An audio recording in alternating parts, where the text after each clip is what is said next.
안녕하세요. 대담한 사람들의 강민지입니다. 요즘 모르는 번호로 전화가 오면 덜컥 받기가 참 겁이 납니다. 혹시 보이스피싱이 아닐까 하는 우려 때문인데요. 참 알고도 속을 수밖에 없는 신종 사기들인데 요즘 날로 갈수록 그 수법이 교묘해지고 있다고 합니다. 그 대책과 예방법 그리고 유형은 무엇이 있는지 오늘의 주인공 박연홍 씨와 함께 이야기 나눠보겠습니다. 안녕하세요. 안녕하세요.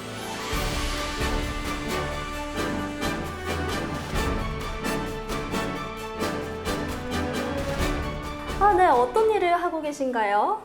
네, 저는 부산시 소비생활센터 담당자인데요.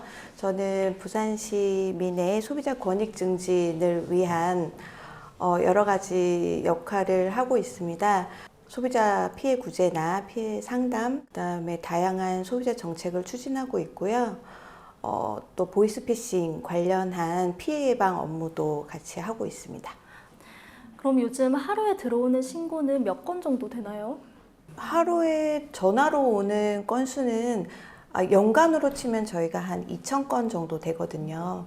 2,000건 정도 되는데 방문해서 접수하시는 분들이 계시고 또 전화로 하시는 분들도 계시기 때문에 하루하루 다른데 하루에 10건 정도 들어오는 경우도 많고요. 네, 평균 한 5건 정도 들어옵니다. 근데 이게 한 건 한 건 처리하는데 시간이 굉장히 오래 걸리기 때문에 10건 정도 하면은 거의 센터가 마비될 정도로 바쁜 하루가 되죠. 요즘에는 어떤 사기가 가장 많이 나타나나요? 사기라고 하면 일단 보이스피싱 사기를 먼저 예로 들 수 있겠는데요. 보이스피싱 같은 경우는 우리 생활에 밀접하게 관련이 되어 있고 누구나 가지고 있는 휴대폰을 통해서 또 접근을 많이 해오고 있기 때문에 각별한 주의가 필요하다고 생각합니다. 보이스피싱 같은 경우는 요즘에는 또 스미싱이라고 하는데 문자를 보내오면 우리가 거기 클릭을 하잖아요. 링크를 클릭을 하면 이제 그 링크가 이제 휴대폰 안에 악성 코드가 이제 설치가 되거든요. 근데 그 악성 코드로 개인 정보나 금융 정보 같은 거를 다 빼내서 이제 보이스피싱 조직들이 이제 소비자한테 전화를 해서 지인을 사칭해서 돈을 약취하거나 여러 가지로 이제 보이스피싱 범죄를 저지르게 되는 거죠.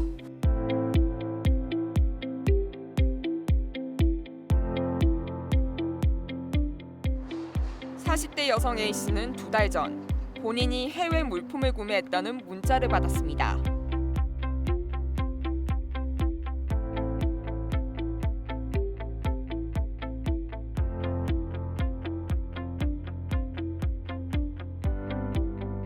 요즘 모르는 번호로 이상한 전화가 걸려오면 보이스피싱부터 의심하기 마련이죠.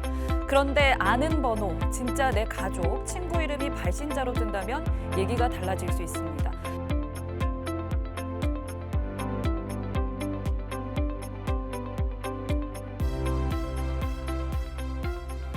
사실 젊은 사람들도 참 안전할 수는 없잖아요. 네네. 젊은 사람들을 대상으로 한 사기는 또 어떤 게 있을까요? 어제 제가 이제 이걸 처리를 했는데 처리하면서 어제도 처리하셨어요? 네, 이걸 처리하면서 너무 화가 났던 일인데 이제 인터넷상에서 보시면 아마 다들 보셨을 수도 있을 거예요. 그 가족사진 무료 촬영. 이거 뭔지 알아요? 네. 저도 들었습니다. 가족사진 무료 촬영이라는 문구를 보고 이벤트 중 이벤트에 이제 자기 신상 정보를 넣고 있으면 이제 스튜디오에서 전화가 와요. 이벤트에 당첨되셨어요. 며칠 날 가족들 모시고 가족 사진 촬영이니까 이렇게 어르신들 모시고 몇 시까지 와라 이렇게 안내를 받고 또 막 촬영을 하고 이제 나중에 보니까 이 촬영하는 그 자체만 무료였던 거예요. 촬영만요? 네, 촬영은 무료인 거고, 이제 사진을 주시는데 손바닥만한 액자에다가 그냥 가족사진 하나 끼워서 이게 무료라고 이렇게 주시는 거예요. 지금 100장 넘게 찍었어요, 사진을. 뭐 이런 컨셉으로 찍고 저런 컨셉으로 찍고 하면서 너무 예쁜 사진들이 많은데 그중에 하나만 무료라는 게 너무 갑자기 당황스럽잖아요. 그래서 이거 다 이게 나머지 사진들은 왜 안 주시냐, 가질 수 없냐 이러면 이 나머지 사진을 가지시려면 뭐 100만 원에서 200만 원까지의 돈을 더 지불하셔야 가져갈 수 있다고 말을 하는 거예요. 이렇게 수법이 다양해지는 만큼 예전과 비교했을 때 피해자들의 연령이나 뭐 직업도 많이 달라졌나요? 연령이 정말 다양해진 게 특징인 것 같아요. 예전에는 네. 아무래도 어르신들 그쵸. 위주로 네, 위주로 네. 했는데 지금은 정말 학생들부터 어르신들까지 전부 이제 또 연령대가 광범위해져서 누구나 그런 피해에 노출되어 있다는 게 가장 큰 특징인 것 같습니다. 전 참 걱정이었던 게 저도 할머니 할아버지가 있지만 어르신들은 스마트폰 다루기가 참 어렵고 서투시잖아요. 네. 이걸 이용한 범죄, 사기도 있지 않아요? 일단 어르신들을 먼저 예를 들면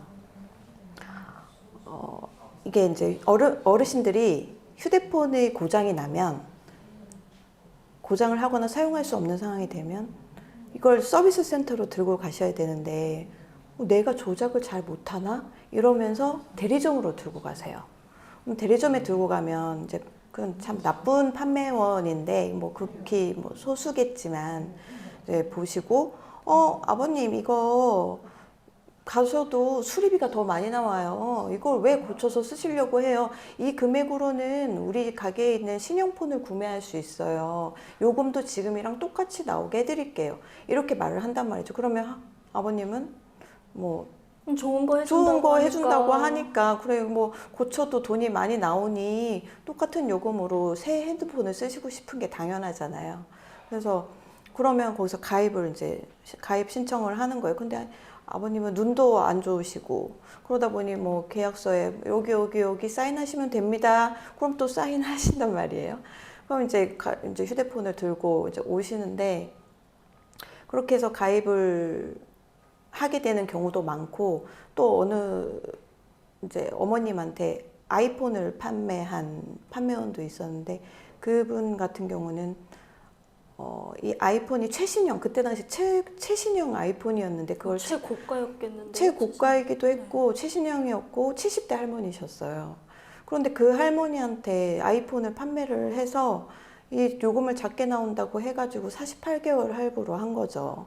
그러니까 48개월 할부로 하니 요금이 작게 나올 수밖에 없죠. 할부 기간을 이제 넓게 잡았으니까요.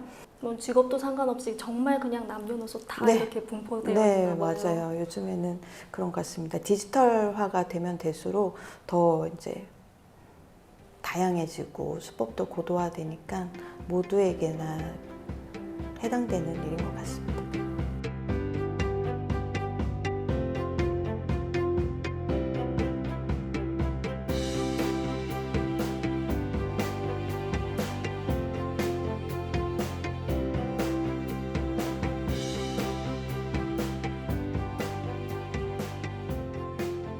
근데 또 보니까 캠퍼스 불법 방문 판매 피해 이건 뭔가요? 네. 이거는 이제 사회 초년생들 여기 보면 개강초라고 적혀 있잖아요.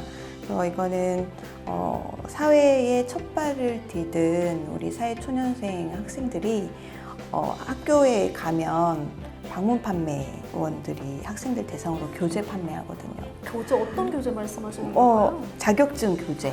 그다음에 어학 교재, 인터넷 강의, 뭐 CD 이런 거 이제 팔면서 내가 여기 전공 교수랑 뭐 친하다. 뭐 근데 이 교수가 여기서 뭐 이렇게 시험 문제를 낸다. 식으로. 네, 그런 식으로 해서 학생들한테 이 책은 꼭 사야 되는 필수 교재구나라는 이미지를 심어주어서 이제 이렇게 이제 강의실에 들어가서 직접 팔더라고요. 아니, 강의실에 직접 들어가서 네, 강의실에서.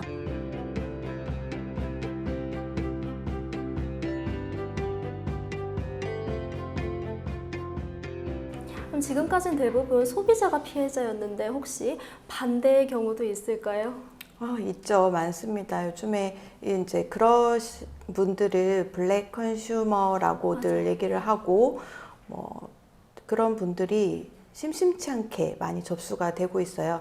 이제 본인들이 이제 블랙 컨슈머인지 모르시고 전화를 하시는데 그분이 돌을 닦는 분이셨어요. 도요? 네, 돌을 닦는 도인. 분. 네, 네. 도인이셨는데 예를 들면 공기청정기를 산에 가져가시는지 소형인지 제가 보지는 않아서 모르겠지만 산에 가면 공기청정기가 필요 없죠? 안 된다는 거예요. 안 된다고요? 네, 왜냐하면 거긴 공기가 좋으니까 당연히 빨간불이 이게 그렇죠. 그냥 이렇게 살살 이렇게 공기가 네. 좋으니까 청정할 공기가 없죠. 예, 그러니까 이게 안 된다고 꼬투리를 잡아서 하려고 하신 적도 있으시고, 그다음에 비대 같은 경우도 뭐 이제 바람 색이라든지 이런 것들이 자기랑 맞질 않으면 꼬투리를 잡아서 이제 새 것으로 교환을 하시려고 하는 거죠.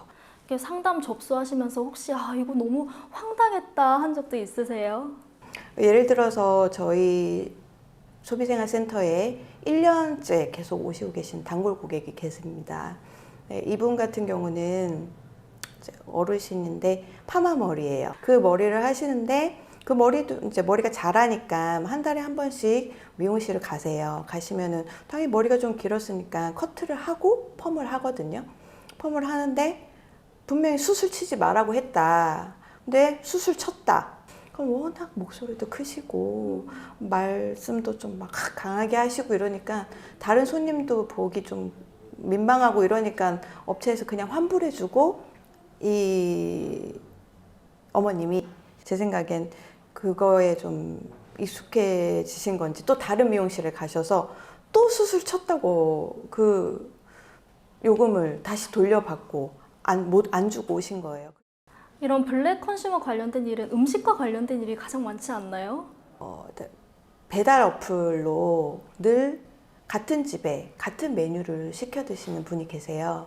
근데 그분이 분명히 요청사항에 땡초를 빼달라고 얘기를 한 거예요. 근데 이제 음식이 매웠던 거죠. 땡초를 뭐 조금만 넣었겠죠. 근데 왜냐하면 그게 땡초가 안 들어가면 뭐 맛이 없는 메뉴였던지 메뉴가 정확히는 뭔지 모르겠는데, 근데 이렇게 땡초 빼주세요라는 말을 늘 적었는데 항상 매웠다는 거예요. 그래서 저희 소비생활센터로 접수가 돼서 난 도저히 이제 화가 나서 안 되겠으니까 이 음식을 환불받고 싶다라고 한 거예요. 다 드시고 그 많은 이제 예전에 먹었던 것까지 다 환불을 해달라고 하니 그런 걸 처리하는 입장에서도 저희는 되게 곤욕스럽거든요. 그리고 혹시 소비자가 돈을 안 내려고 이렇게 신고하는 경우도 있을까요? 예를 들어 횟집에서 회식을 했는데 돈이 한 80만 원이 나온 거예요. 네. 80만 원이 나왔는데 여러 명이서 회식을 했는데 집에 돌아가니 자기만 배가 아팠어요. 자기만. 근데 그 회식값 전체를 환불해 달라고 하는 소비자도 있었어요. 코로나19 장기화로 음식점들이 돌파구로 찾은 게 음식 배달이죠. 그런데 음식을 받은 뒤 돈을 주지 않고 사라지는 사기가 기승을 부리고 있습니다.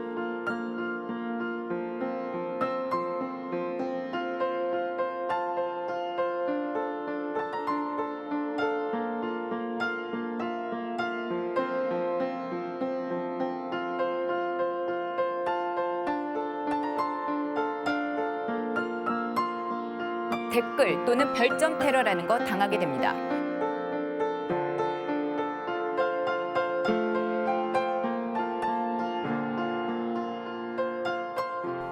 그 소비자 피해를 당했을 경우에 신고를 하고 나서 뭔가 증거가 그래도 있어야 하잖아요. 우리 소비자분들은 뭘 증거로 모아두는 게 좋을까요? 뭐 일단 구매하실 때 내가 보고 샀던 물건을 캡처해 놓는 습관 들이시면 나중에 참 도움이 되실 것 같고요. 그다음 구매 후기, 그다음에 사용법, 그다음에 사용 주의사항 이런 것들을 꼼꼼히 살펴보시고 나중에 구매 영수증까지 챙겨주시면 더 좋고요. 다 캡처해 놓는 습관을 들여두면 참 좋겠네요. 네, 그러면 참 좋을 것 같습니다. 혹시 이거 해결하는데 시간이 얼마 정도 걸리나요? 뭐 소비자 피해 같은 경우는 30일 안에 그러니까 1차 중재는 바로 그 당일이나 뭐 사업자 연락이 되지 않거나 부재 중인 경우를 제외하면 중재는 빨리 되는 편이고요. 그다음에 소비자원에 피해 구제 신청을 하게 되면 일주일 안에 담당자가 연락이 와서 30일 안에 아마 그 사건이 종료될 수 있도록 빠른 시일 안에 도와드리고 있습니다. 길어도 한 달 안에 다 해결이 된다는 말씀이시죠? 네, 사건이 이제 거기서도 만약에 중재가 안 된다면 또 분쟁조정위원회라든지 그 뒤에 절차들이 있는데 그 절차는 조금 시간이 걸릴 수는 있지만 거기까지는 많이 가시는 분들이 없기 때문에 그렇게 많은 시간을 소비하시지는 않으실 겁니다.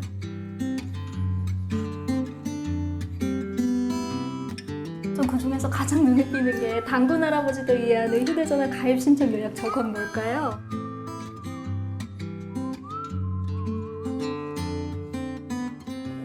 사업자도 좋고 소비자도 좋은 계약서를 만들자는 취지로 해서 만들었거든요.